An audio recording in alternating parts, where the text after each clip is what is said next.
Saúdo a você, querido irmão, querida irmã, com a gloriosa paz de nosso Senhor e Salvador Jesus Cristo. Pela graça e misericórdia do Senhor Jesus, estamos mais uma vez examinando as Escrituras. E rogamos a Deus que Ele nos abençoe e nos dê a direção de Seu Santo Espírito para juntos podermos compreender a Sua santa e bendita palavra. Que Deus nos abençoe e nos dirija neste dia. Vamos ler hoje em Apocalipse capítulo 12, dos versículos 7 a 12, nós vamos examinar o porquê o inimigo luta tanto contra a igreja, luta tanto contra as pessoas. Nós vemos todo mundo tentando fazer alguma coisa boa, mas o inimigo impede. Independente de ser de igreja, de não ser de igreja, de ser cristão, de não ser cristão, as pessoas começam a praticar as obras do maligno. Por que tanta luta? O que está acontecendo? Então nós vamos ver aqui em Apocalipse capítulo 12, do versículo 7 ao versículo 12, a palavra nos diz: E houve batalha no céu, Miguel e os seus anjos batalhavam contra o dragão, e batalhava o dragão e os seus anjos, mas não prevaleceram, nem mais o seu lugar se achou nos céus. E foi precipitado o grande dragão, a antiga serpente, chamada o Diabo e Satanás, que engana todo o mundo. Ele foi precipitado na terra, e os seus anjos foram lançados com ele. E ouvi uma grande voz no céu que dizia: Agora chegada está a salvação e a força e o reino do nosso Deus e o poder do seu Cristo, porque já o acusador de nossos irmãos é derribado, o qual diante do nosso Deus os acusava de dia e de noite. E eles o venceram pelo sangue do Cordeiro e pela palavra do seu testemunho, e não amaram as suas vidas até a morte. Pelo que alegrai-vos, ó céus, e vós que neles habitais. Ai dos que habitam na terra e no mar, porque o diabo desceu a vós e tem grande ira, sabendo que já tem pouco tempo. Então nós vemos aqui que ele batalha contra todo mundo, engana todo mundo. Então nós temos que praticar as obras de Deus, as obras do Espírito. As obras do Espírito são paciência, amor, temperança, que nós vemos lá relatadas em Gálatas capítulo 5, versículo 21. E as obras da carne, no mesmo livro de Gálatas capítulo 5, os versículos 19 e 20, nos fala quais são as obras da carne. São todas aquelas obras que a carne deseja praticar. A mentira, a falsidade, engano, adultério, prostituição e tantas outras coisas, bebedice, glutonarias. Essas são as obras da carne. O inimigo engana as pessoas para que pratiquem as obras da carne. E muita gente pensa que pelo seu esforço, pela sua luta, vai conseguir chegar à salvação. E não é assim. A nossa salvação já foi comprada, é gratuita. Nós não precisamos fazer alguma coisa para sermos salvos. Nós já somos salvos desde que aceitemos o sacrifício de Jesus Cristo. Recebemos o seu nome no batismo e nós somos salvos. Mas o inimigo, ele contende com todo mundo. Por que ele contende? Porque havia uma profecia lá em Gênesis, e Deus dizia que nasceria da mulher um que venceria a serpente. E nós vemos aqui que chegada está a salvação e a força e o reino de nosso Deus e o poder do seu Cristo, porque o já acusador dos nossos irmãos é derribado. E eles o venceram pelo sangue do Cordeiro. Então nós vencemos o inimigo não pela nossa força, pela nossa sabedoria, mas pelo sangue de Jesus Cristo que nos purifica de todo o pecado. E o que aconteceu? Ai dos que habitam na terra, o diabo desceu a vós e tem grande ira, sabendo que já tem pouco tempo. Então o inimigo sabe que ele foi derrotado, ele foi vencido, e ele sabe que ele tem pouco tempo, porque ele já foi vencido, Mas ele sabe também que Deus tem sobre a face da terra os seus escolhidos, tem a sua igreja, sua noiva. Só que ele não sabe quem era. O diabo não entende as coisas de Deus, só compreende as coisas que são do homem. Então ele não entende a Bíblia, ele lê a Bíblia, ele sabe a Bíblia, ele conhece a Bíblia, ele participou de tudo o que acontece aqui, ele sabe o que aconteceu desde a criação do mundo. Só que ele não entende a Bíblia. E nós, para compreendermos a palavra de Deus, nós precisamos ter o Espírito Santo. O inimigo não tem o Espírito Santo. O inimigo é trevas e o Espírito Santo é luz, é o Espírito de Deus. Então a compreensão vem para nós ou para todos aqueles que realmente se entregam a Jesus e recebem o Espírito Santo de Deus. Então aí nós passamos a compreender a Bíblia. E o inimigo não sabe quem é salvo e quem é perdido. Então ele tem que lutar contra todo mundo. Ele quer que todo mundo faça a vontade dele, porque ele tem pouco tempo. Ele não quer que a noiva se prepare. Ele não quer que a noiva fique pronta, ataviada. A hora que a noiva estiver pronta, quando o último servo de Deus, a última serva de Deus, a aceitar a Jesus e o seu sacrifício, a noiva estará completa. Teremos atingido a estatura de varão perfeito que é Cristo. Então, o Senhor vem buscar a sua igreja. Vamos ler ainda alguns versículos da palavra de Deus, aqui em Mateus capítulo 22, os versículos 11 a 14, a palavra nos diz assim: E o rei, entrando para ver os convidados, viu ali um homem que não estava trajado com vestido de núpcias e disse-lhe: Amigo, como entraste aqui não tendo vestido nupcial? E ele emudeceu.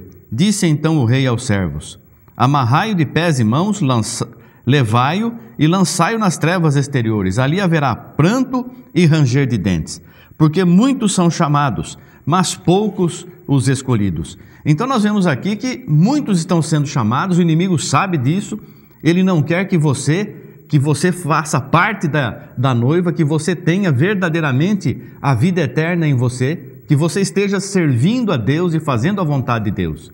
Ele não quer que você faça isso, ele quer te destruir, te derrotar. Então ele tenta você e ele usa de artimanhas as astutas ciladas de Satanás, a palavra nos diz. Satanás é sábio e muita gente despreza a sabedoria do inimigo, mas ele é um dos primeiros príncipes. O próprio anjo manteve respeito, não temor, não reverência, mas respeito. O Senhor te repreenda quando disputava acerca do corpo de Moisés. Nós temos que entender essas coisas, nós temos que respeitar o inimigo. Sem respeito nós não vencemos. Nós temos que saber que o inimigo é poderoso e nós o vencemos pelo sangue do Cordeiro, como nós lemos. E muita gente pensa que o diabo, ele gosta de ir para o inferno, está lá no inferno e o inferno já está cheio. Não é assim não, irmãos. O inferno foi preparado para o diabo e os seus anjos. Ele, na verdade, ele não quer ir para a condenação. O inimigo, ele está lutando para impedir de ser lançado no lago de fogo e enxofre, preparado para o diabo e seus anjos. Veja aqui em Apocalipse capítulo 20, dos versículos 10 ao versículo 14. E o diabo, que os enganava, foi lançado no lago de fogo e enxofre, onde está a besta e o falso profeta. E de dia e de noite serão atormentados para todo sempre. E vi um grande trono branco e o que estava sentado sobre ele, de cuja presença fugiu a terra e o céu, e não se achou lugar para eles. E vi os mortos, grandes e pequenos, que estavam diante do trono, e abriram-se os livros. E abriu-se outro livro, que é o da vida. E os mortos foram julgados pelas coisas que estavam escritas nos livros, segundo as suas obras. E deu o mar os mortos que nele havia, e a morte e o inferno deram os mortos que neles havia. E foram julgados cada um segundo as suas obras. E a morte e o inferno foram lançados no lago de fogo e enxofre. Esta é a segunda morte. Aquele que não foi achado escrito no livro da vida foi lançado no lago de fogo e enxofre. Veja aqui, o diabo foi lançado também no lago de fogo e enxofre, onde está a besta e o falso profeta. Aqui já no final, quando o Senhor derrotar por completo todos os inimigos. E serão atormentados de dia e de noite. O diabo, quem quer ser atormentado? Nem o inimigo quer ser atormentado de dia e de noite. Lá onde o seu bicho não morre, o fogo nunca se apaga. Então ele não quer ser lançado lá. Lá é a derrota completa e final dele.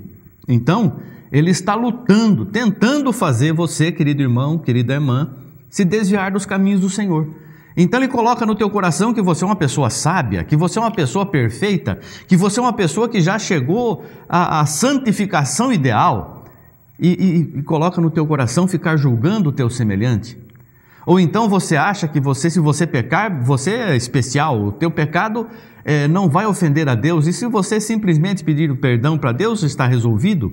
Ou muita gente ainda batiza uma segunda vez, uma terceira vez, isso não está escrito na palavra. Aliás, a palavra diz contrariamente a isso. Cristo morreu uma vez só, e é uma vez só que nós devemos ser batizados. Só que esse batismo de uma vez só é o batismo correto. Tem muito batismo, batismo significa imersão. Tem muita imersão, muita gente que é batizada não seguindo a doutrina dos apóstolos, o ensinamento dos apóstolos. Os apóstolos batizavam invocando o nome do Senhor. E muita gente invoca os títulos Pai, Filho e Espírito Santo. Então nós temos que compreender e fazer a vontade de Deus e invocar o nome de Deus, o nome do Pai, que é Jesus. O nome do Filho, o Filho recebeu o nome do Pai, todo filho recebe o nome de seu Pai. O Filho recebeu o nome do Pai, que é Jesus, e o Espírito Santo, que é o próprio Pai. Então nós recebemos o nome do nosso Pai Celestial, porque nascemos de novo, agora não mais da carne e do sangue, mas da água e do Espírito. Nós nascemos de novo, nós precisamos receber o nome da nossa família espiritual. Então, se você tem o nome de Jesus, você pertence à família de Jesus, porque você recebeu esse nome de Jesus. Se você não tem o nome de Jesus e você pensa que pertence à família de Jesus, então hoje você está sendo instruído. Você precisa receber o nome de Jesus na sua vida. Em Mateus capítulo 25, versículo 41 diz: Então dirá também aos que estiverem à sua esquerda: Apartai-vos de mim, malditos, para o fogo eterno, preparado para o diabo e os seus anjos. Veja que a condenação está preparada para o diabo e os seus anjos, os seus mensageiros. E serão lançados ali também nesta mesma condenação aqueles que não fizeram a vontade de Deus. Então essa é a mensagem que nós recebemos de Deus, estamos transmitindo para você que a noiva tem que estar pronta. E nós estamos nos aprontando. Você que serve a Deus, você irmão, irmã que serve a Deus, nós estamos nos aprontando para a vinda do Senhor. Mas nós enfrentamos uma luta tão grande, o inimigo fica lutando, como é difícil, como é a tentação, existe tentação e a palavra diz assim: não estranhe a ardente tentação que vem sobre vós, porque ela se cumpre em todos os seus irmãos sobre a face da terra. Então nós sabemos que todos aqueles que piamente, sinceramente querem servir a Jesus, sofrerão perseguições, sofrerão tentações, porque o inimigo não quer que a igreja se complete. E o mundo quer viver a vontade dele. O mundo que a gente fala, a palavra nos ensina, o mundo são as pessoas que não têm interesse em servir a Deus. Para essas pessoas é loucura servir a Deus. Como deixar as coisas materiais para trás, para ir atrás de coisas que nós nem vemos, que são as espirituais. Mas nós sabemos em quem temos crido. Nós sabemos a parcela de Deus que nós recebemos. Você recebeu uma parcela de Deus, o Espírito Santo de Deus está em tua vida e você sente a presença de Deus. Eu também sinto. Não pode haver barreira entre nós, não pode haver divisão. Nós formamos o corpo da noiva e a noiva está se preparando. Vamos receber com alegria todos aqueles que querem servir o mesmo Deus, o mesmo Criador dos céus e da terra, querem adorar o mesmo Jesus que morreu por nós, comprou-nos com seu sangue puro e inocente. Vamos ter amor, sinceridade, vamos usar os dons que o Senhor nos tem dado, vamos produzir frutos com abundância. Então, no momento em que você tiver que ficar irado segundo a carne, você use o dom da paciência. No momento que você tiver que falar alguma coisa contrária à palavra de Deus, você use o dom da sabedoria. Quando você tiver que criticar alguém, você use o dom do amor. E assim nós vamos produzindo esses frutos, usando esses frutos que o Senhor nos tem dado. E nós estaremos nos aprontando para a vinda do Mestre. Estaremos vencendo o inimigo, porque nós vamos vencer pelo sangue do Cordeiro, pela fé neste sacrifício puro, maravilhoso e santo que o Senhor preparou para nós. Ele voluntariamente se entregou, sabia exatamente o que estava fazendo, estava preparando o caminho da nossa salvação, comprando a sua igreja com o seu sangue, lavando e remindo os seus escolhidos. Nós não sabemos quem são os escolhidos. Deus é que sabe. O inimigo também não sabe. Ele tenta todo mundo. Ele quer que todos façam a vontade dele. Por isso existem guerras, desavenças, desamor, contenda, falsidades, mentiras. e tantas obras malignas, carnais, terrenas, terríveis que desagradam ao Senhor Jesus. E nós vamos cumprir a vontade de Deus, fazendo a sua santa e bendita vontade. Então, juntos, nós agradecemos a Deus por conhecermos a sua vontade, por sabermos que Ele preparou para nós esta tão grande salvação e quer que você permaneça nos seus santos caminhos. Ainda que a luta seja grande, é porque Ele está te dando poder para vencer esta luta tão grande que você está passando na tua vida. Não veio luta acima do que nós podemos suportar, não vem. Então confia no Senhor, querido irmão, querida irmã, confia no Senhor, Ele é o teu auxílio, o teu escudo, a tua fortaleza. Confia e Ele te dará a vitória. E Deus abençoe você e toda a tua família, em nome de Jesus Cristo. Graças a Deus, amém. Obrigado, Senhor. Amém, amém.